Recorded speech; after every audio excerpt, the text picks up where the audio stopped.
Ouf, il était temps. La libération de l'esclavagisme des entreprises minières, des grandes décisions en fin de compte. Une prise de conscience dont nous saluons la bravoure du président de la République.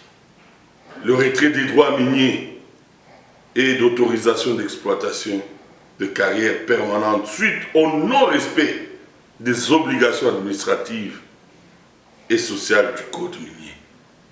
Nous, membres de la plateforme des organisations de la société civile qui œuvrent dans la décentralisation et les finances publiques, qui, dans notre programme du patriotisme économique, dénommé RDC Madi Beaucoup, Dinama, Mapendo, Zola, Bolingo, appuyons ces décisions parce que notre Constitution, son article 8 dit nous devons nous réjouir, nous devons nous partager équitablement nos richesses.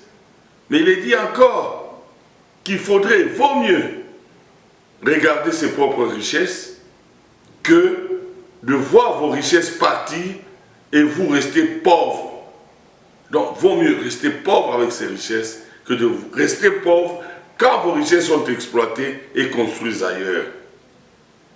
Conscient aussi que notre pays est un pays minier qui est envié en ce moment par tout le monde parce que l'environnement vert sans la RDC, c'est rien. Le réchauffement climatique sans la RDC, c'est rien. Et savoir aussi que nous détenons des grandes réserves de minerais stratégiques, cobalt et consorts. Nous disons seulement, et nous saluons cette bravoure. En effet, nous encourageons effectivement toutes ces décisions prises dans le Conseil des ministres, présidé par le président de la République, la suspension de l'octroi de permis de recherche, nous disons même l'extension, il faut arrêter.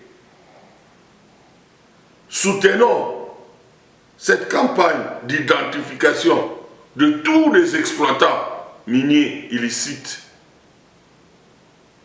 et appuyons le contrôle approfondi des actifs miniers pour que nous puissions savoir qu'est-ce que ça nous rapporte, qu'est-ce que ça a comme contenu, afin de savoir quel est l'apport sur notre budget. Nous ne pouvons pas être un pays scandaleusement riche en sol et en sous-sol, mais avec un budget léger, sans sentir quel est l'apport de mine sur notre budget. Nous soutenons cette campagne et soutenons et encourageons en ce moment aussi que nous puissions voir maintenant l'expertise de l'IGF. Ce sont les finances, c'est le coulage, car il y a eu entêtement des entreprises minières qui ne payaient pas ni redevances minières des communautés, ni les cahiers des charges, ni les 0,3%, parce que tout le monde était dans leur poche.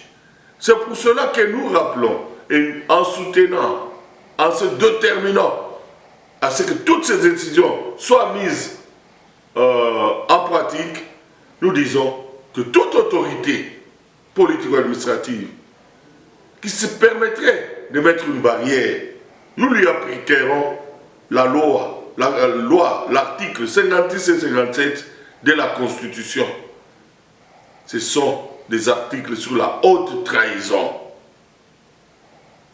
Et de ce qui précède, nous disons tout simplement au président de la République, persévérance et détermination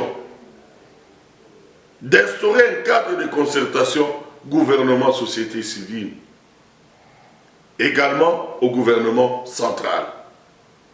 À l'inspection générale des finances, l'IGF en sigle, tout ce que nous lui demandons, c'est de mettre son expertise en valeur pour rétablir le bien-être des citoyens congolais.